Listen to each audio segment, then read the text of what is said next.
পঞ্চম শ্রেণীর গণ্ডি পার হওয়ার আগেই দেশে প্রতি বছর ঝরে পড়ে 21% শিক্ষার্থী। দ্বাদশ শ্রেণীর আগে ঝরে যায় 73 জন। বাজেট বাড়ানোর পরামর্শ বিশেষজ্ঞদের।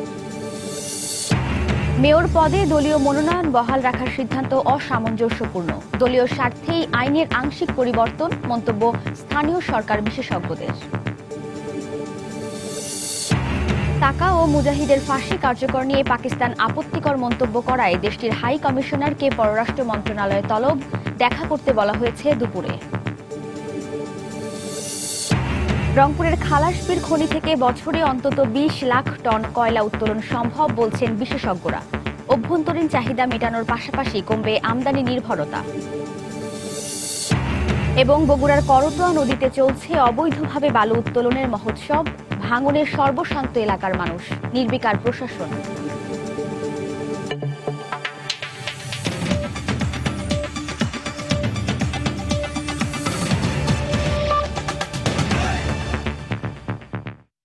সময় সংবাদের সঙ্গে আছি আমি ওয়াহিদা স্বপ্না।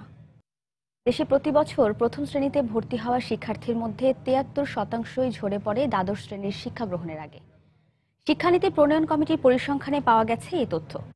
আর এর মধ্যে ঝরে পড়ার হার সবচেয়ে বেশি লক্ষ্য করা যায় প্রাথমিক পর্যায়ের শিক্ষা গ্রহণের সময়ে। আশার কথা হলো গত 5 বছরের তুলনায় এখন সারা দেশে প্রাথমিক স্কুলগুলো থেকে ঝরে পড়া শিক্ষার্থীর সংখ্যা কমে এসেছে অর্ধেকে। বিশেষজ্ঞরা বলছেন ঝরে পড়ার হার আরও কমাতে প্রয়োজন শিক্ষা খাতে বাজেট বাড়ানোর। শাফিন জাহিদের রিপোর্ট। আমার বাবা মা আমার 5 পর্যন্ত অনেক কষ্ট করে পড়াইছে, আর পারতেছে না এরা খরচ দিয়ে পড়াইতে। কতটা কষ্টে চোখের পানি এভাবে ঝরে পড়ে সেটা হয়তো পাপিয়াই জানে। আমার অনেক ইচ্ছা আমি লেখাপড়া করব। লেখাপড়া করে মানুষের পাশে দাঁড়ানোর প্রত্যয় ছিল তার মধ্যে। ক্লাসের সবচেয়ে মেধাবী ছাত্রী হলেও তার পাশে দাঁড়ায়নি কেউ। ফলে প্রাথমিক পর্যায়ের শিক্ষা গ্রহণের আগেই ঝরে পড়তে হয়েছে তাকে। আমি 4 পর্যন্ত করছি। আর গলার কোথায় যেন আটকে যাচ্ছে সাইদুলের। বলতে কষ্টই হচ্ছিল, শুধুমাত্র দরিদ্রতা শব্দের কষাঘাতেই কিনা জীবন থেকে হারিয়েছে বাধ্যতামূলক শিক্ষা গ্রহণের সুযোগটুকু। প্রাথমিক শিক্ষার চালচিত্র বলছে দেশে 5 বছর আগেও ঝরে পড়া শিক্ষার্থীর হার ছিল 40%। যদিও দেশের 82টি উপজেলার বিভিন্ন স্কুলে শিক্ষার্থী ঝরে পড়া বন্ধে দেয়া হচ্ছে উপবৃত্তি আর দুপুরের খাবার। এতে ঝরে পড়ার হার কমলেও এখনো প্রতি বছর প্রাথমিক শিক্ষার গণ্ডি পার করতে পারে না 21% শিক্ষার্থী। এই যে ধরে রাখতে পারে না, এটা কিন্তু কারণ যে আমাদের বিদ্যালয়ের কারণে বা শিক্ষকদের কারণে বা আমাদের আগ্রহের কমে তা কিন্তু নয়। আমাদের হয়তো কিছুটা এখনো আছে আন্তরিকতার ভাবে, এবং আমরা চেষ্টা করলে আরো হয়তো 2-3% কমাতে পারবো। স্কুলগুলোতে শিক্ষার্থীদের উপস্থিতির হার বাড়াতে হলে সবথেকে বড় ভূমিকা পালন করতে হবে পরিবারে মায়েদেরকেই। আর তাহলেই একদিকে যেমন এসব শিক্ষার্থীগুলো হবে স্কুলমুখী, অন্যদিকে জাতি হবে শতভাগ শিক্ষিত। শিক্ষাবিদরা বলছেন দেশে প্রাথমিক পর্যায়ের স্কুল থেকে ঝরে পড়ার হার সবচেয়ে বেশি দেখা যায় বিশেষ বিশেষ জনগোষ্ঠী, প্রত্যন্ত অঞ্চল আর অতি দরিদ্রদের মধ্যে। সরকার অঙ্গীকার করছেন সব শিশুকে স্কুলে আনবেন, থাকবেন এবং মানসম্মত শিক্ষা দেবেন। তার জন্য যে পর্যাপ্ত বিনিয়োগটা করা দরকার, এখানে কোনো ধরনের বোধহয় সমঝোতা করা বা কোনো ধরনের ছাড় দেওয়া সরকারের উচিত নয়। তারা বলছেন শিক্ষার্থী ঝরে পড়ার ঘটনা প্রথম শ্রেণীতে ভর্তির পরপর শুরু হলেও চতুর্থ শ্রেণীতে গিয়ে তা ধারণ করে প্রকট আকারে। শাফিন জাহিদ, সময় সংবাদ, নরসিংদী। এবার পৌরসভা নির্বাচনের খবর। আসন্ন পৌরসভা নির্বাচনে কাউন্সিলরদের দলীয় মনোনয়নের বিধানকে সংশোধিত আইনে বাদ দেয়া হলেও মেয়র পদে বহাল রাখার সিদ্ধান্তকে অসামঞ্জস্যপূর্ণ বলে মন্তব্য করেছেন স্থানীয় সরকার বিশেষজ্ঞরা। তাদের মতে এই স্বল্প সময়ে কাউন্সিলর পর্যায়ে দলীয় মনোনয়ন দেয়া সরকারের পক্ষে কঠিন হবে, বিধায় নিজেদের স্বার্থেই আইনে আংশিক পরিবর্তনের সিদ্ধান্ত নেওয়া হয়েছে। বিস্তারিত থাকছে রামিম হাসানের রিপোর্টে। গত 2রা নভেম্বর স্থানীয় সরকার অধ্যাদেশ জারির 2 সপ্তাহের মাথায় তা রহিত করে আইনে সংশোধন করা হয়। প্রথমে স্থানীয় সরকার নির্বাচনের সকল পর্যায়ে দলীয় মনোনয়নের ভিত্তিতে অনুষ্ঠানের বিধান রেখে পরিবর্তিত আইন সংসদে প্রস্তাব করা হয়। পরবর্তীতে তা আবারও পরিবর্তন করে কাউন্সিলর ও অন্যান্য সদস্যদের মনোনয়ন নির্দলীয় রেখে বিলটি অধিকতর যাচাইয়ের জন্য সংশ্লিষ্ট মন্ত্রণালয় সম্পর্কিত সংসদীয় স্থায়ী কমিটিতে পাঠানো হয়। বিশ্লেষকরা বলছেন জনগণের কোনো স্বার্থ ছাড়াই বিষয়টি নিয়ে সরকার জলঘোলা করছে। দলীয় একজন চেয়ারম্যান আবার নির্দলীয় মেম্বার, অত্যন্ত সংকীর্ণ কোনো হয়তো দলীয় উদ্দেশ্যে এটা করা। প্রথমে ভেবে যে পুরোটা করবে, এখন যদুর দেখলাম যে ম্যানেজ করতে পারবেন, অনেক বেশি চাপ হবে। এটা একটা জগা খিচুড়ি। পৌর নির্বাচন একটা, যদি আমরা খেলার সাথে তুলনা করি, তো এই নির্বাচনের মেয়রদের জন্য এক নিয়ম, তারপরে যারা কাউন্সিলর পদপ্রার্থী তাদের জন্য আরেক নিয়ম। এটা তো হইতে পারে না। আর নির্বাচন কমিশন বলছে স্থানীয় সরকার নির্বাচনের আইন কি হবে সেটা সরকারের এখতিয়ারে, তবে আসছে নিয়মে নির্বাচন পরিচালনায় কোনো সমস্যা হবে না। চেয়ারম্যান অথবা মেয়রের যে প্রতীকে আলাদা করে তৈরি করা হয় এবং আলাদা তাদের ব্যালট থাকে, এবং কাউন্সিলর অথবা মেম্বারদের ব্যালট আলাদা থাকে। আগের মতোই কাউন্সিলর এবং মেম্বারের ব্যালটগুলো থাকবে, খালি চেয়ারম্যান অথবা মেয়রের ব্যালটগুলো তাদের যে দলীয় প্রতীকে হবে, হয়তো নামও থাকতে পারে। ডিসেম্বরে পৌরসভা নির্বাচন করার বাধ্যবাধকতা থাকায় সংসদ বসার জন্য অপেক্ষা না করে এই আইন সংশোধন করে অধ্যাদেশ জারি করা হয় গত 2 নভেম্বর। 8 নভেম্বর সংসদের 8ম অধিবেশনের প্রথম দিন তা উপস্থাপন করা হয়। পরে 9 নভেম্বর স্থানীয় সরকার আইন 2015 এর খসড়ার নীতিগত ও চূড়ান্ত অনুমোদন দেওয়া হয়, আর পাশ হয় গত 19 নভেম্বর। রামিম হাসান, সময় সংবাদ, ঢাকা। এদিকে পৌর নির্বাচনকে কেন্দ্র করে বরিশাল অঞ্চলের পৌর এলাকাগুলো সরব হয়ে উঠেছে। ভোটারদের কাছে নিজেদের পরিচিত করা এবং মনোনয়ন পেতে কেন্দ্রের তদবিরে ব্যস্ত আওয়ামী লীগের সম্ভাব্য প্রার্থীরা। বিএনপি নেতারা জানিয়েছেন কেন্দ্রীয় সিদ্ধান্তের অপেক্ষায় আছেন তারা। অপরদিকে সৎ ও যোগ্য প্রার্থীকে মনোনয়ন দিতে রাজনৈতিক দলগুলোর প্রতি দাবি জানিয়েছেন ভোটাররা। মাহমুদুর নবীর তোলা ছবিতে বিস্তারিত জানাচ্ছেন ফিরদাউস সোহাগ। সামনে পৌর নির্বাচন, মেয়র পদে আওয়ামী লীগের মনোনয়ন পেতে ইচ্ছুক সম্ভাব্য প্রার্থীরা মাঠে নেমে পড়েছেন। নিজেকে সম্ভাব্য প্রার্থী হিসেবে এলাকাবাসীর কাছে পরিচিত করতে বাড়ি বাড়ি দোয়া চাইছেন তারা। পাশাপাশি চলছে মনোনয়নের জন্য জোর লবিং ও তদবির। আমি সাধ্যমতো চেষ্টা করি তাদের কাজ করার জন্য। আশা করি দল যদি আমাকে নমিনেশন সাব্যস্ত করে, ইনশাল্লাহ আমি কামিয়াব হব। এলাকার মানুষের দাবির প্রেক্ষিতে মেয়র পদে আমি প্রতিনিধিত্ব করার জন্য ইচ্ছা প্রকাশ করছি। যদি তারা আমাকে দলীয়ভাবে মনোনয়ন দেন, তাহলে আমি তৃণমূল পর্যায়ের নেতাদের সাথে নিয়ে সার্বিকভাবে নির্বাচন সম্পন্ন করার চেষ্টা করব। আর বিএনপির নেতা জানালেন কেন্দ্রীয় সিদ্ধান্তের অপেক্ষায় আছেন তারা। দেশনেত্রী বেগম খালেদা জিয়া যদি সিদ্ধান্ত গ্রহণ করেন নির্বাচনে অংশগ্রহণ করার জন্য, আমরা সার্বিকভাবে প্রস্তুত রয়েছি নির্বাচনী যুদ্ধে অবতরণ করার জন্য। এদিকে রাজনৈতিক দলগুলোর প্রতি শত যোগ্য লোককে মেয়র পদে মনোনয়ন দেওয়ার দাবি জানিয়েছেন ভোটাররা। আর আঞ্চলিক নির্বাচন কর্মকর্তা জানালেন পৌর নির্বাচনের জন্য প্রস্তুত তারা। রাজনৈতিক দলগুলোর কাছে আমার অনুরোধ, মেয়র পদে সৎ, নির্ভীক এবং যোগ্য প্রার্থীকে মনোনয়ন দেওয়া হোক। যে কোনো দলের দিক, আমরা ভালো প্রার্থী চাই, যোগ্য প্রার্থী চাই।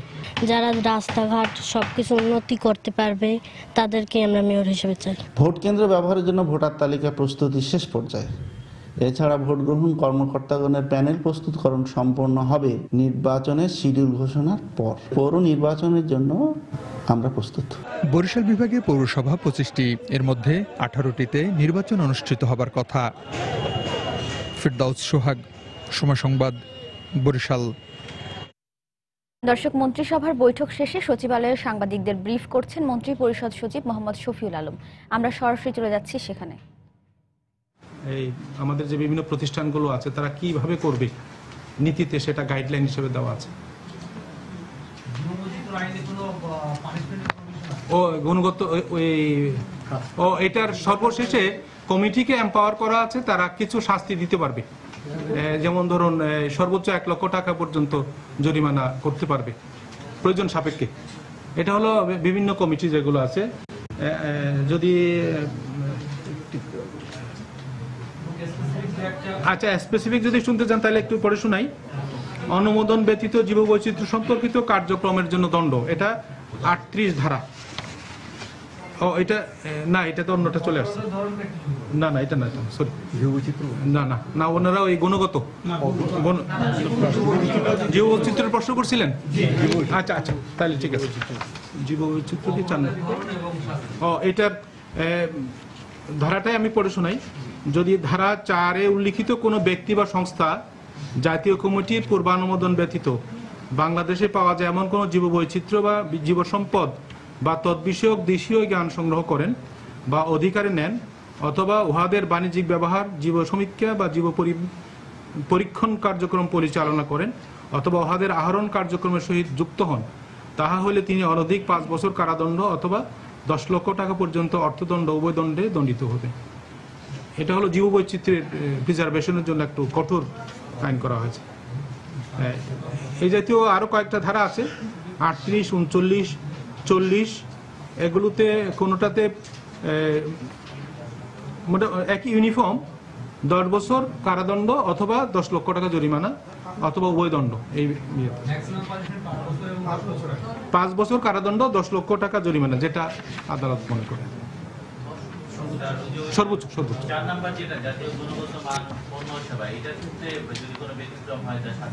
ওইটাই বললাম যে ওটা কমিটিকে একটা অথরিটি আছে, আমি একটু দেখি বলি কত নম্বর। দর্শক, মন্ত্রিসভার বৈঠক শেষে সচিবালয়ে সাংবাদিকদের ব্রিফ করছেন মন্ত্রী পরিষদ সচিব মোহাম্মদ শফিউল আলম। আমরা এতক্ষণ সরাসরি ছিলাম সেখানে। দেখছেন সময় সংবাদ। একদিন দুদিন নয়, বেঁচে থাকো আজীবন, বেঁচে থাকো সোনামণি, বেঁচে থাকো জাদুমণি, আজ নয় কাল নয়, বেঁচে থাকো আজীবন, বেঁচে থাকো টুনটুনি, বেঁচে থাকো টুনটুনি, বেঁচে থাকো সোনামণি। সবার সাথে আজীবন 1 পয়সা প্রতি সেকেন্ড। এবার তোমার ফোন বেঁচে থাকবে আজীবন। এয়ারটেল, দেশের সেরা স্মার্টফোন নেটওয়ার্ক। যুদ্ধাপরাধী সালাউদ্দিন কাদের ও মুজাহিদের ফাঁসির রায় কার্যকর নিয়ে পাকিস্তানের বিরূপ মন্তব্যের প্রেক্ষিতে দেশটির হাই কমিশনারকে তলব করেছে পররাষ্ট্র মন্ত্রণালয়। এ বিষয়ে ব্যাখ্যা নিয়ে আজ দুপুরে হাই কমিশনার সুজা আলমকে পররাষ্ট্র মন্ত্রণালয়ে দেখা করতে বলা হয়েছে। শনিবার মধ্যরাতে বিএনপি নেতা সালাউদ্দিন কাদের এবং জামায়াত নেতা মুজাহিদের ফাঁসির রায় কার্যকর হওয়ার পর উদ্বেগ প্রকাশ করে পাকিস্তান। দেশটির পররাষ্ট্র মন্ত্রণালয়ের দেয়া বিবৃতিতে বলা হয়, এই দুই নেতার ফাঁসির রায় দুর্ভাগ্যজনকভাবে কার্যকর করা হয়েছে। বিচার নিয়েও প্রশ্ন তোলে পাকিস্তান। এরপর গতকাল সন্ধ্যায় দেশটির হাই কমিশনারকে ডেকে পাঠায় বাংলাদেশের পররাষ্ট্র মন্ত্রণালয়। এর আগে জামায়াত নেতা কাদের মোল্লার রায় কার্যকর করার পরও পাকিস্তানের প্রতিক্রিয়ার প্রেক্ষিতে দেশটির হাই কমিশনারকে ডেকে সতর্ক করেছিল বাংলাদেশ।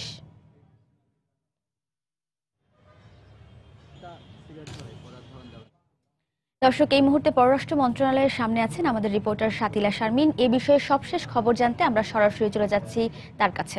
শাতিলা। স্বপ্না, যেমনটি বলছিলেন, আসলে পাকিস্তানের রাষ্ট্রদূতকে বাংলাদেশের পররাষ্ট্র মন্ত্রণালয় তলব করেছে।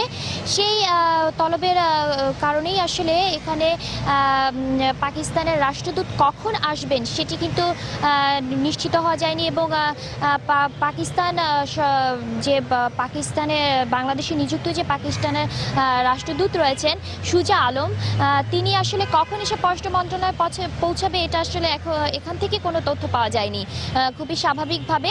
তো পররাষ্ট্র মন্ত্রণালয় থেকে যেটা জানতে পেরেছি সেটা হচ্ছে যে পররাষ্ট্র মন্ত্রণালয় যে বলেছেন যে পররাষ্ট্র মন্ত্রণালয় যে পাকিস্তানের হাই কমিশনারকে তলব করার কথা যেটা বলেছে, যে তলব জানিয়েছেন, তারা আসলে যে আগেও তলব করেছিলেন এবং পাকিস্তানকে যে পাকিস্তানের হাই কমিশনারকে যে সতর্ক করে দেওয়া হয়েছিল সেটি কিন্তু আসলে তারা আমলে নেয়নি এবং এর পরবর্তীতে যে আমরা দেখেছি যে সম্প্রতি যে দুজন যুদ্ধাপরাধী বিএনপি নেতা সালাউদ্দিন কাদের চৌধুরী এবং জামায়াত নেতা আলী হাসান মুজাহিদের ফাঁসির রায় কার্যকরের পরে কিন্তু আপনি যেমনটি বলছিলেন স্বপ্না, যে তারা প্রতিক্রিয়া জানিয়েছেন এবং তারা এক ধরনের শোক বার্তা দিয়েছেন এবং তারা সতর্ক করে বাংলাদেশকে বলেছেন যে তারা 1974 সালের একটি চুক্তির উল্লেখ করেছেন। বাংলাদেশ, ভারত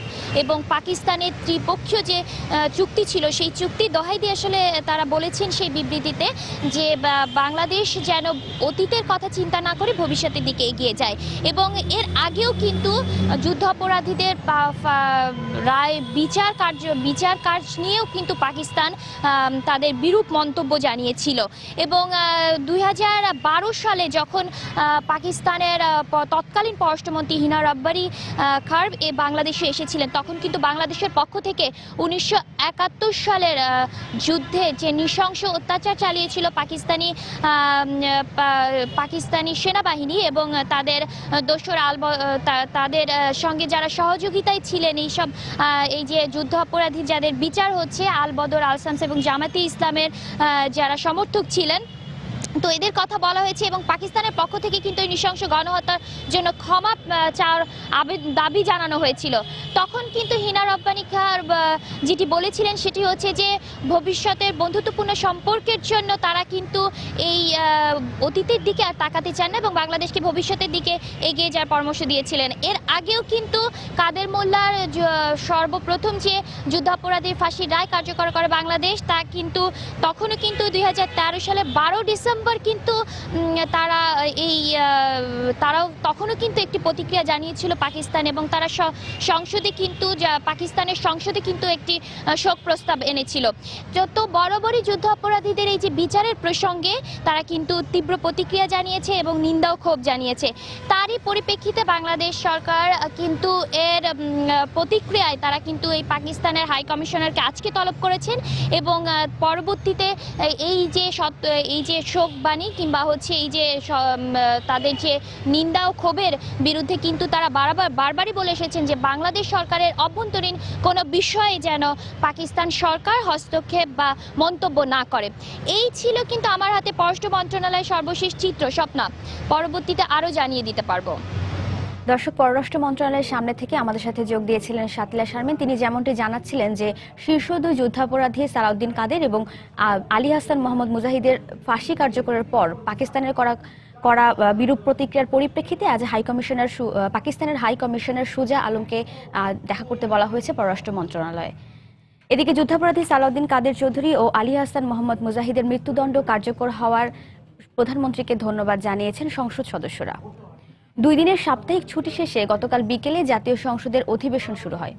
সংসদে অনির্ধারিত আলোচনায় বাণিজ্যমন্ত্রী তোফায়েল আহমেদ, ত্রাণমন্ত্রী মোফাজ্জল হোসেন চৌধুরী মায়া, খাদ্যমন্ত্রী কামরুল ইসলাম সালাউদ্দিন কাদের ও মুজাহিদের ফাঁসি কার্যকর করায় প্রধানমন্ত্রী শেখ হাসিনাকে ধন্যবাদ জানান। এ সময় কৃষিমন্ত্রী, তথ্যমন্ত্রী সহ বেশ কয়েকজন সংসদ সদস্য যুদ্ধাপরাধের বিচার বানচালের চেষ্টা করায় দেশি বিদেশি বিভিন্ন চক্রান্তের সমালোচনা করেন। সময় সংবাদে আরও থাকছে। প্যারিসের সন্ত্রাসী হামলায় জড়িতদের খোঁজে বেলজিয়ামে সাঁড়াশি অভিযান অব্যাহত। অন্তত 16 জন আটক, হামলাকারী তৃতীয় ব্যক্তির ছবি প্রকাশ।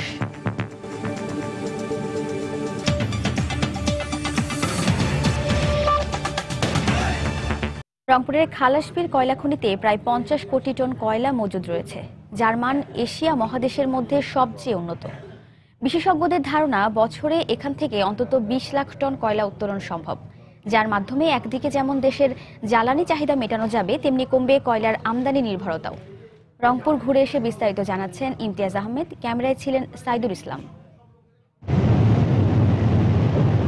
রংপুর জেলার পীরগঞ্জ সদর উপজেলা থেকে 12 কিলোমিটার দূরে মদনখালী ইউনিয়নের খালাসপীরের মাটির নিচে মজুদ আছে প্রায় 50 কোটি মেট্রিক টন বিটুমিনাস কয়লা।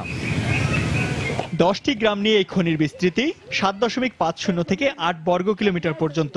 নিজ এলাকায় দেশের অন্যতম বৃহৎ এই খনি আবিষ্কৃত হওয়ায় এখান থেকে কয়লা উত্তোলন নিয়ে আগ্রহের শেষ নেই এই অঞ্চলের বাসিন্দাদের। সরকার যদি উত্তোলন করে তাহলে আমাদের এলাকা উন্নত হবে, দেশ উন্নত হবে। কিন্তু আমাদের দিকে যদি তারা সহানুভূতির দৃষ্টিতে তাকায় তাহলে আমরা তাদেরকে সহযোগিতা করব। কিন্তু সকল পরীক্ষা নিরীক্ষা শেষে মাইনিং লিজের জন্য 9 বছর আগে 2006-এ আবেদন করা হলেও কয়লা নীতি চূড়ান্ত না হওয়ায় এখনো কোনো সিদ্ধান্ত হয়নি উন্নত মানের এই কয়লা উত্তোলন নিয়ে।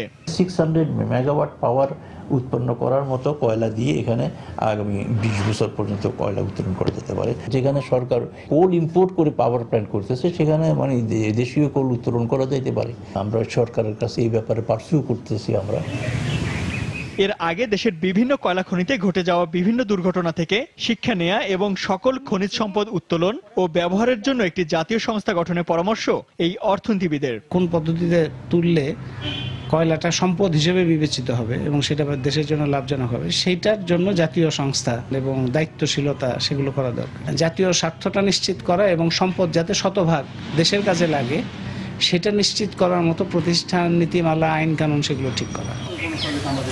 যদি পরিবেশ সম্মতভাবে ভূগর্ভস্থ পদ্ধতির মাধ্যমে এখান থেকে কয়লা উত্তোলন সম্ভব হয় তাহলে পুরো দেশের যে জ্বালানি সংকট রয়েছে তা মোকাবেলায় একটি উল্লেখযোগ্য ভূমিকা রাখতে পারে বলে মনে করছেন বিশেষজ্ঞরা। রংপুরের পীরগঞ্জ থেকে ইমতিয়াজ আহমেদ, সময় সংবাদ। পঞ্চগড় এবং লালমনিরহাটের সদ্য বিলুপ্ত ছিটমহলের 267 জন আজ ভারতে যাচ্ছেন। ছিটমহল বিলুপ্তির আগে দুই দেশের যৌথ সমীক্ষায় নাম হালনাগাদকরণে ভারত যেতে ইচ্ছুকরাই সে দেশের নাগরিক হিসেবে আজ সীমান্ত পার হবেন। দুপুরে আনুষ্ঠানিকভাবে নীলফামারীর চিলাহাটি হলদিবাড়ি সীমান্ত পথ দিয়ে পঞ্চগড়ের সদ্য বিলুপ্ত দুটি ছিটমহলের 28টি পরিবারের 147 জনের ভারতে যাওয়ার কথা রয়েছে। তারা সদ্য বিলুপ্ত কোট ভাজনী ও বালাপাড়া খাগড়াবাড়ি ছিটমহলের বাসিন্দা ছিলেন। সকালে ভারতীয় হাইকমিশনের সদস্যদের কাছে এ সম্পর্কিত প্রয়োজনীয় কাগজপত্র হস্তান্তর করেন পঞ্চগড় জেলা প্রশাসন। এদিকে আজ লালমনিরহাটের সদ্য বিলুপ্ত 4টি ছিটমহলের 130 জন ভারতে যাবেন। দুপুরে বুড়িমারি চেকপোস্ট দিয়ে ভারতে যাওয়ার কথা রয়েছে তাদের। যাওয়াই বেটি ভারতে চলে গেল, সেই বেদে আমাকে খুব খারাপ লাগছে। ভাই বোন যাচ্ছে, মাসি যাচ্ছে, একসাথে খেলাধুলা করছি, খাইছি, অসুখ বিসুখগুলো দেখা হবে না। জামায়াতে ইসলামীর ডাকে সারা দেশের সকাল সন্ধ্যা হরতালে জীবনযাত্রা প্রায় স্বাভাবিক রয়েছে। তবে হরতালের সমর্থনে জামায়াত শিবিরের কোনো তৎপরতা লক্ষ্য করা যায়নি। সকাল থেকে রাজধানীর বিভিন্ন সড়কে গণপরিবহন চলাচল করছে। স্কুল কলেজের শিক্ষার্থী, অফিসগামী মানুষকে নিজ নিজ গন্তব্যে যেতে দেখা যায়। গাড়ির চাপ বেশি থাকায় সকাল 9টার পর কোনো কোনো এলাকায় যানজটের সৃষ্টি হয়। গণপরিবহনের পাশাপাশি রিকশা, ভ্যান সহ ব্যক্তিগত গাড়িও চলতে দেখা গেছে। এদিকে যে কোনো ধরনের অপ্রীতিকর ঘটনা এড়াতে নগরীর গুরুত্বপূর্ণ স্থানে আইনশৃঙ্খলা রক্ষা বাহিনীর সদস্যদের টহল দিতে দেখা যায়। জামায়াত নেতা আলী আহসান মোহাম্মদ মুজাহিদের ফাঁসি কার্যকর করার প্রতিবাদে জামায়াত এ হরতালে ডাক দেয়।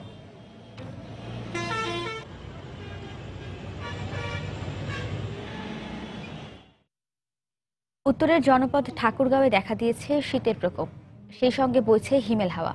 শীত বস্ত্র ও কাজের অভাবে বিপাকে পড়েছেন সাধারণ খেটে খাওয়া মানুষ। সকাল থেকে ঘন কুয়াশায় আচ্ছন্ন হয়ে পড়ে জেলার বিভিন্ন এলাকা। অনেক বেলা করে সূর্যের দেখা মেলে। কুয়াশার কারণে হেডলাইট জ্বালিয়ে যান চলাচল করতে দেখা গেছে। এদিকে হঠাৎ শীত বেড়ে যাওয়ায় দেখা দিয়েছে ঠান্ডাজনিত রোগ। এ অবস্থায় সবচেয়ে বিপাকে পড়েছেন নারী, শিশু ও বৃদ্ধরা। অন্যান্য জেলার থেকে ঠাকুরগাঁতে সবার আগে ঠান্ডা পড়ে এবং আমরা যারা মধ্যবয়সী আমাদের ঠান্ডাটা অতটা সেভ করা যায়, কিন্তু যারা বয়স্ক আমাদের এলাকা তাদের জন্য খুব সমস্যা হচ্ছে। শীতের মাপ এখন বেশি, আগে যেটা ছিল সেই হিসেবে অনেক বেশি। ঠান্ডায় গাড়ি চালাতে খুব কষ্ট। জনবলের অভাব ও শয্যা সংকট সহ নানা সমস্যায় জর্জরিত টাঙ্গাইল জেনারেল হাসপাতালের চিকিৎসা কার্যক্রম। এতে কাঙ্ক্ষিত সেবা থেকে বঞ্চিত হচ্ছেন রোগীরা। চিকিৎসকরাও বলছেন, সদিচ্ছা থাকা সত্ত্বেও প্রয়োজনীয় জনবল না থাকায় রোগীদের সঠিক সেবা দিতে পারছেন না তারা। এদিকে সমস্যা সমাধানে ঊর্ধ্বতন কর্তৃপক্ষকে অবহিত করা হলেও কোনো পদক্ষেপ নেওয়া হয়নি বলে জানালেন হাসপাতালের তত্ত্বাবধায়ক।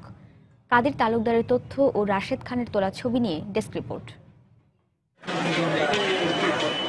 সময়ের সাথে সাথে টাঙ্গাইল জেনারেল হাসপাতালে রোগীর চাপ বাড়লেও বাড়েনি প্রয়োজনীয় জনবল, বাড়েনি শয্যা সংখ্যাও। রোগীদের অভিযোগ, আধুনিক যন্ত্রপাতি ও বিশেষজ্ঞ চিকিৎসক রয়েছে এমন আশায় দূর দূরান্ত থেকে ছুটে এলেও কাঙ্ক্ষিত সেবা পাচ্ছেন না তারা। মেডিকেলের নামে অনেক রোগী এখানে আইসা নিয়ে তাদের চিকিৎসা থেকে বঞ্চিত হয়ে তারা বিভিন্ন ক্লিনিকে ভর্তি হইতেছে। সরকারি ক্লিনিক থেকে ওষুধপত্র, চিকিৎসাপত্র পাওয়া যায়, কিন্তু এখানে তো কোনো পাইতাছি না, আমরা সব বাইরে থেকে ওটা কিনে আনতেছি। এদিকে হাসপাতালের 250 শয্যার বিপরীতে প্রতিদিনই ভর্তি থাকছে 400 থেকে 500 রোগী। ফলে সীমিত জনবল দিয়ে ধারণ ক্ষমতার দ্বিগুণ রোগীকে চিকিৎসা দিতে হিমশিম খাচ্ছেন চিকিৎসকরা। সীমিত সংখ্যক ডাক্তার দিয়ে এই 500-700 রোগী এবং ভর্তি রোগী এগুলো সব দেখতে হয়। ডাক্তার ডাকলে আসে না, এটা কিন্তু না, আমরা সার্ভিস দিয়ে শেষ করতে পারছি না। এদিকে নিজেদের সীমাবদ্ধতার কথা স্বীকার করে হাসপাতালের তত্ত্বাবধায়ক জানালেন, ঊর্ধ্বতন কর্তৃপক্ষকে সমস্যার কথা জানানো হলেও কোনো ব্যবস্থা নেওয়া হয়নি। এই ব্যাপারে আমরা ঊর্ধ্বতন কর্তৃপক্ষকে লিখেছি, বারবার লিখেছি। আমাদের প্রত্যাশা অতি দ্রুত সদস্য সরকার, বিশেষ করে স্বাস্থ্য মন্ত্রণালয় এই দিকে দৃষ্টি দিয়ে টাঙ্গাইল জেলা 500 বেডের হাসপাতাল দিয়ে এই জেলার জনগণকে স্বাস্থ্য সেবা সুনিশ্চিত করবে। 1974 সালে মাত্র 50 শয্যা নিয়ে যাত্রা শুরু হলেও 2 দফা বাড়িয়ে 2008 সালে 250 শয্যায় উন্নীত করা হয় হাসপাতালটিকে। সময় সংবাদ, টাঙ্গাইল। বগুড়ার করতোয়া নদীতে চলছে অবৈধভাবে বালু উত্তোলনের মহোৎসব। বছরের পর বছর একটি বেসরকারি সংস্থা ও কিছু বালু ব্যবসায়ী চালাচ্ছে এ ব্যবসা। এতে নদী পাড়ের জমি ভাঙনে সর্বশান্ত হচ্ছে এলাকার মানুষ। এনজিও কর্মকর্তাদের দাবি, সরকারি জমি থেকে বালু উত্তোলন করছেন তারা। আর প্রশাসন বলছে, খবর পেলেই অবৈধভাবে বালু উত্তোলন বন্ধে অভিযান পরিচালনা করা হচ্ছে। মাজিদুর রহমানের তথ্য এবং রবিউল ইসলামের তোলা ছবি নিয়ে ডেস্ক রিপোর্ট। কয়েক বছর থেকে বগুড়া সদর উপজেলার 3টি ইউনিয়নে করতোয়া নদী থেকে অবৈধভাবে বালু উত্তোলন করছে TMSS নামের একটি বেসরকারি সংস্থা। তার সাথে যুক্ত রয়েছে এলাকার কিছু প্রভাবশালী বালু ব্যবসায়ীও। শ্যালোচালিত যন্ত্র দিয়ে প্রতিদিনই ট্রাকে ট্রাকে বালু উত্তোলন হচ্ছে নদী থেকে। এ কারণে নদীর তীরের জমিগুলো ভেঙে যাচ্ছে নদী গর্ভে, পরিবর্তন হচ্ছে নদীর গতিপথ। গাছ লাগানো আসলে সেগুলো সমস্ত গাছে ভেঙে নদীর মধ্যে পড়ে গেছে, সেগুলো গাছ একটাও নেই। আর ওই বালু নিচ থেকে বালু কাটিয়ে নিয়ে গেছে আর উপর থেকে এমনি ভেঙে ভেঙে যাচ্ছে। বলা হলে তারা কিছুক্ষণের জন্য সরে যায়, তারপর আবার পুনরায় আসে। বারবার দরখাস্ত দিছি, করছে, ওরা কাজ শুনতেছে না, খালি বলে যে ওরা জমি লিজ কি সরকার থেকে। বালু উত্তোলনের কথা স্বীকার করে এনজিওর নির্বাহী কর্মকর্তা দাবি করলেন সরকারি জমি থেকে তারা বালু উত্তোলন করছেন। সরকারের যেখানে নদী উঁচু খাস জমি এবং নদীর যেখানে সিলটেড হয়েছে সেই জায়গায় থেকে বালি বহন করে নিয়ে এই জমিগুলো TMSS এর জমিগুলো ভরাট করা হচ্ছে। যারা অভিযোগ করছে তাদের অভিযোগ অসত্য। আর প্রশাসন বলছে ইতোমধ্যে 3বার অভিযান চালিয়ে মেশিনপত্র ধ্বংস করা হয়েছে। কিছুদিন আগে আমরা প্রায় 10টি মেশিন জব্দ করে অকেজো করে দিয়েছি। তো এটা একটা ধারাবাহিক প্রক্রিয়া। যারা বালুমহল আইন লঙ্ঘন করে বালু উত্তোলন করেছে তাদের যে কোনো ধরনের সংবাদ পেলে আমরা সঙ্গে সঙ্গে মোবাইল কোর্ট পরিচালনা করে থাকি। এলাকাবাসীর দাবি সদর উপজেলার শেরেকোলা, শাখারিয়া ও নিশিন্দারা ইউনিয়নে বালু উত্তোলনের ফলে কৃষকের প্রায় 200 একর জমি করতোয়া নদী গর্ভে বিলীন হয়েছে। সময় সংবাদ, বগুড়া। শীতের শুরুতেই ভাপা পিঠা তৈরির ধুম পড়েছে রাজশাহীতে। শহরের অলিগলি থেকে শুরু করে প্রধান সড়কের পাশে চলছে ঐতিহ্যবাহী এ পিঠার বিকিকিনির উৎসব। পিঠার স্বাদে ক্রেতার মন যেমন ভরে, তেমনি নিম্ন আয়ের অনেক মানুষের জীবিকাও নির্বাহ হয়। আব্দুল সালামের তোলা ছবিতে বিস্তারিত জানাচ্ছেন সাইফুর রহমান রকি। কুয়াশা ঢাকা সকালে এমন গরম গরম ভাপা পিঠার মজাই আলাদা। একদিকে ভাপা পিঠার স্বাদ গ্রহণ, অন্যদিকে চুলার আগুন আর জলীয় বাষ্পের উত্তাপ যেন চাঙ্গা করে দেয় দেহ মন। রাজশাহী অঞ্চলের সর্বত্রই এখন এই পিঠা তৈরি ও বেচা কেনার ধুম পড়েছে। এটা জনপ্রিয়, সবার ভালো খাবার, পছন্দের খাবার এবং খুব সুস্বাদু ভালো জিনিস এবং সবাই খায়, খুব ভালো চলে এবং ছাত্রছাত্রী এবং বাড়ির লেগে বাচ্চাদের লেগে খুব পছন্দ। শীতকালে এই অঞ্চলের নিম্ন আয়ের অনেক মানুষই যুক্ত হন এই পিঠা তৈরির সাথে। এ সময় এই পেশাই হয়ে ওঠে তাদের জীবিকার অবলম্বন। সারাদিনে দেখা যাচ্ছে যে 300 টাকার মতন থাকে, এই দিয়ে চলে এসেছে। ভাপা পিঠার যে আমাদের ঘ্রাণ বা ভাপা পিঠার যে স্বাদ, সেটা আমাদেরকে সবসময় টানে, যার কারণে যখনই এই শীত আসে তখনই আমরা কিন্তু ভাপা পিঠার জন্য উন্মুখ হয়ে থাকি। স্থানীয়ভাবে এই পিঠাকে বলা হয় ধুপি পিঠা। ইতিহাসবিদদের মতে এটি বাঙালির ইতিহাস ও ঐতিহ্যের পুরনো এক অনুষঙ্গ। বাঙালি সংস্কৃতিতে এই পিঠা পুলি বা এই যে ভাপা পিঠা এর কথাই বিশেষ করে বলি, যেটা অনেক কাল থেকে চলে আসছে। চালের আটা ও নারকেলের সাথে খেজুরের গুড় মিশিয়ে তৈরি হয় ঐতিহ্যবাহী এই ভাপা পিঠা। আকার ভেদে প্রতিটি পিঠা 5 থেকে 10 টাকায় বিক্রি হয়। সাইফুর রহমান রকি, সময় সংবাদ, রাজশাহী। নাশকতার মামলায় খুলনা মহানগর বিএনপির সভাপতি এবং সাবেক সংসদ সদস্য নজরুল ইসলাম মঞ্জুরের জামিন আবেদন নাকচ করে তাকে কারাগারে পাঠিয়েছেন আদালত। বেলা 11টায় নাশকতার 2 মামলায় খুলনা চিফ মেট্রোপলিটন ম্যাজিস্ট্রেট আদালতে আত্মসমর্পণ করেন মঞ্জুর। শুনানি শেষে বিচারক 2013 সালে নগরীর পাওয়ার হাউস মোড়ে গাড়ি পোড়ানো ও ভাঙচুরের মামলায় তার জামিন আবেদন মঞ্জুর করেন। যদিও 2014 সালে নগরীর পিটিআই মোড়ে গাড়ি পোড়ানো ও অপর মামলায় তার আবেদনটি নাকচ করে দেয়া হয়। পরে তাকে কারাগারে পাঠানো হয়। নাশকতার আশঙ্কায় দেশের বিভিন্ন স্থান থেকে 102 জনকে গ্রেফতার করেছে পুলিশ। গতরাত থেকে সকাল পর্যন্ত যশোরের 8টি উপজেলায় অভিযান চালিয়ে বিভিন্ন মামলায় 57 জনকে গ্রেফতার করা হয়েছে। এদের মধ্যে জামায়াত শিবিরের 7 জন এবং বিএনপির 1 কর্মী রয়েছে বলে জানিয়েছে পুলিশ। এদিকে জামায়াত শিবির কর্মীরা নাশকতা করতে পারে এমন সংবাদের ভিত্তিতে গতরাতে ঝিনাইদহের 6টি উপজেলায় অভিযান চালানো হয়। এ সময় আটক করা হয় 24 জনকে। এছাড়া সাতক্ষীরা থেকে 29 জন এবং গাজীপুর থেকে 21 জনকে গ্রেফতার করেছে পুলিশ।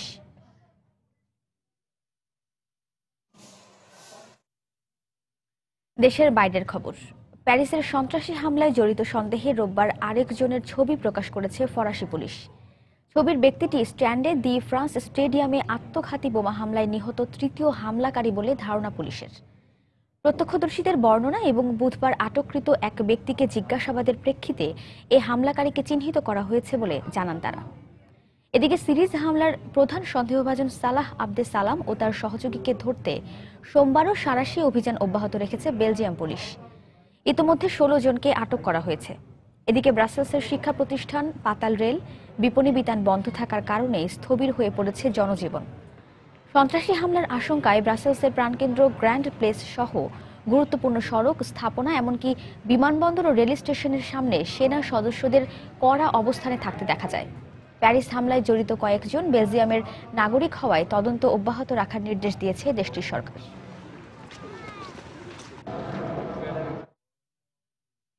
সিরিয়ায় রুশ বিমান হামলায় এ পর্যন্ত 4 শতাধিক বেসামরিক নাগরিক নিহত হয়েছেন বলে জানিয়েছে মানবাধিকার পর্যবেক্ষণ সংস্থাগুলো।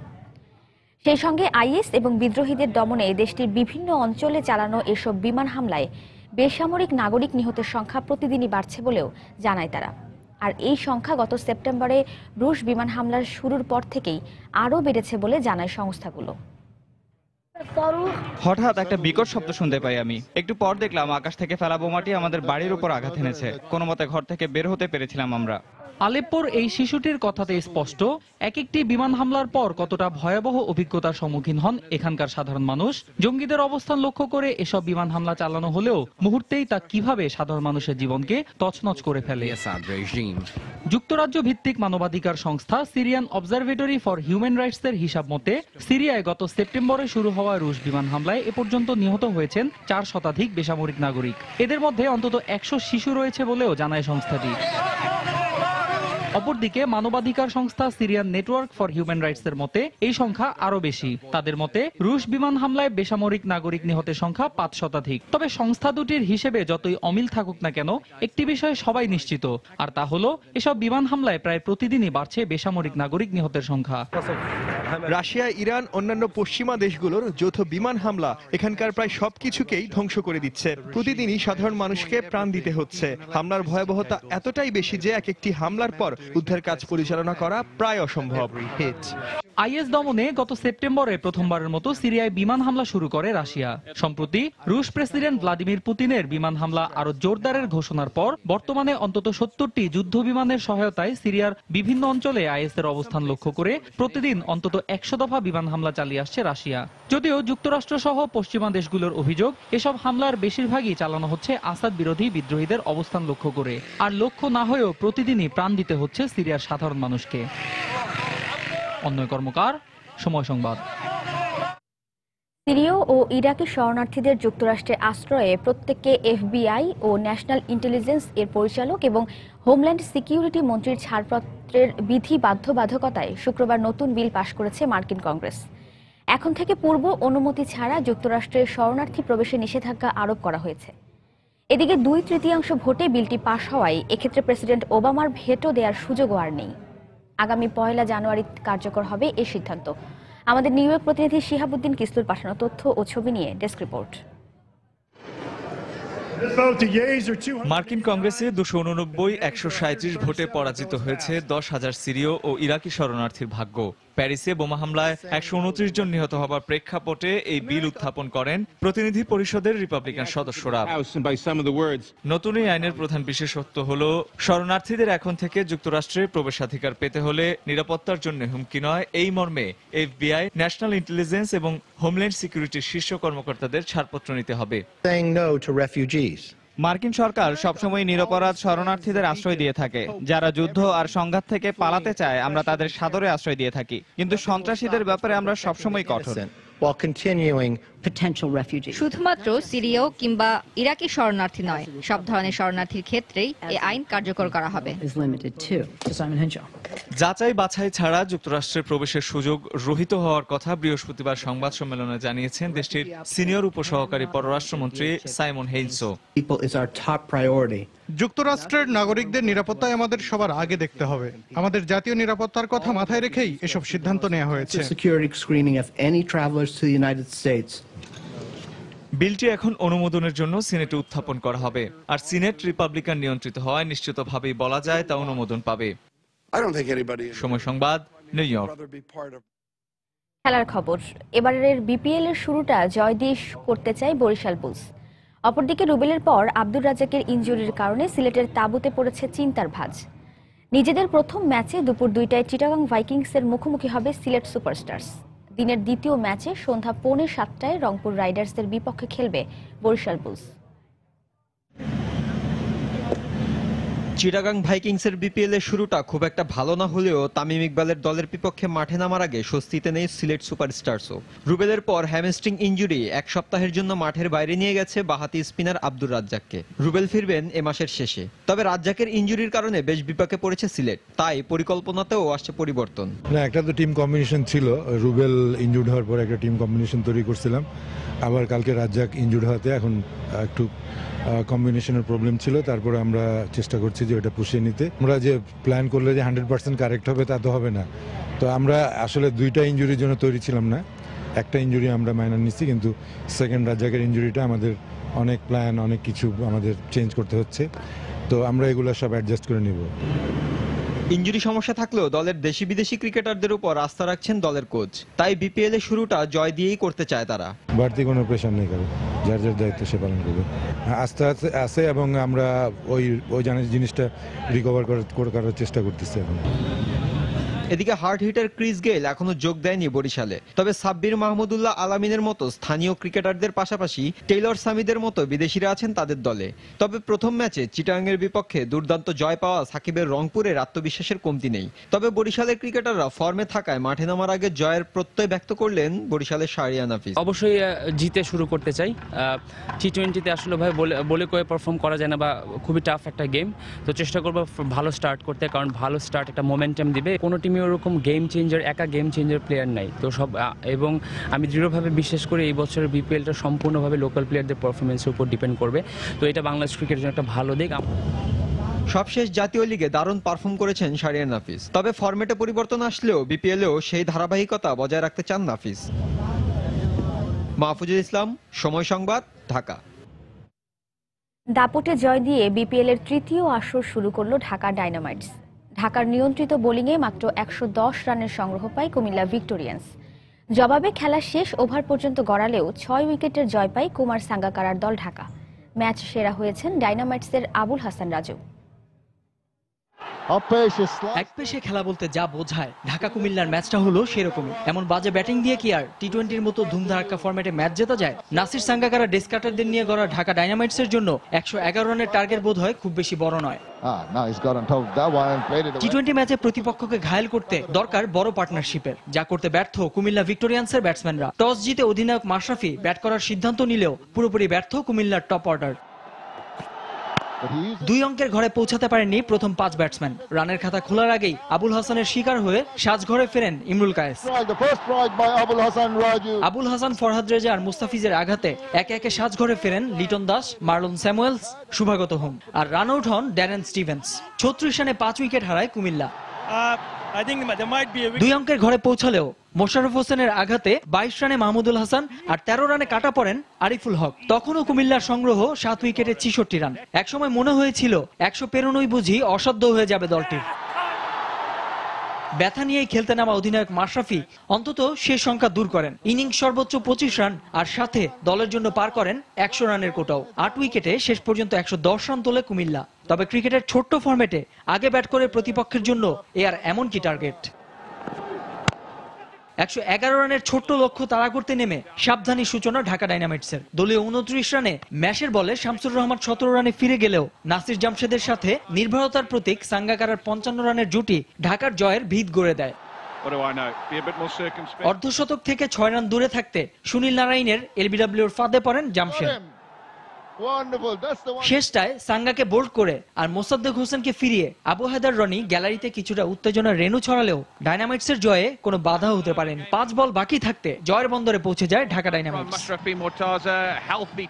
ক্রিকেট ম্যাচে হার জিত থাকবেই, তবে হাড্ডাহাড্ডি লড়াই বলতে যা বোঝায় তার কমতি ছিল ঢাকা কুমিল্লার ম্যাচে, যেখানে ব্যাট হাতে ব্যর্থ ছিলেন মাশরাফিরা, আর অন্যদিকে পরিকল্পিত গেম প্ল্যানে ম্যাচটা নিজেদের করে নিয়েছেন সাঙ্গাকারারা। মিরপুর থেকে নাসির সুলতান, সময় সংবাদ, ঢাকা। এবার লা লিগার খবর। ঘরের মাঠ বেনিতো ভিয়ামারিনে কোকের করা একমাত্র গোলে শক্তিশালী অ্যাটলেটিকো মাদ্রিদের কাছে 1-0 গোলে হেরেছে রিয়াল বেটিস। এই ম্যাচ জয়ে রিয়াল মাদ্রিদকে টপকে টেবিলের 2 নম্বরে উঠে এসেছে রোজি ব্লাঙ্কোসরা। টেবিলের 12 নম্বরে থাকা রিয়াল বেটিসকে শুরু থেকেই চাপে রাখে অতিথিরা। ফলে গোলের দেখা পেতেও দেরি হয়নি দিয়েগো সিমিওনের শিষ্যদের। ম্যাচের 7 মিনিটে স্বাগতিক গোলরক্ষক বিপক্ষীয় দলের স্ট্রাইকার ফার্নান্দো তোরেসের শট ফিরিয়ে দিলেও ফিরতি শটে মিডফিল্ডার কোকো এতে 1-0 গোলের জয় নিয়েই মাঠ ছাড়ে রোজি ব্লাঙ্কোসরা। এবার টেনিসের খবর। এটিপি ওয়ার্ল্ড ট্যুর ফাইনালস টেনিসে রজার ফেদেরারকে হারিয়ে শিরোপা জিতেছেন নোভাক জকোভিচ। সরাসরি সেটে 6-3, 6-4 গেমে জিতে আধিপত্য ধরে রেখেই চলতি বছর শেষ করলেন সুপার জোকো। পুরো মৌসুমে অদম্য জকোভিচ এদিন আরও দুর্দান্ত হয়ে ওঠেন। লন্ডনের অ্যারেনা টেনিস কোর্টে 17টি গ্র্যান্ড স্ল্যাম জয়ী ফেদেরার কোনো প্রতিরোধই গড়তে পারেননি। প্রথম সেটে 6-3 গেমে জিতে এগিয়ে যান জকো। দ্বিতীয় সেটে ঘুরে দাঁড়ানোর ইঙ্গিত দিলেও শেষ পর্যন্ত 6-4 গেমে হেরে যায় সুইস ফেডেস্ক। ফলে সরাসরি সেটে 6-3, 6-4 গেমে জিতে টানা 4 মৌসুম এটিপি ওয়ার্ল্ড ট্যুর ফাইনালসের শিরোপা জিতলেন ক্যালেন্ডার গ্র্যান্ড স্ল্যাম জয়ী সার্বিয়ান জকো। এটিপির 46 বছর ইতিহাসে জকোভিচই প্রথম এই রেকর্ড করলেন।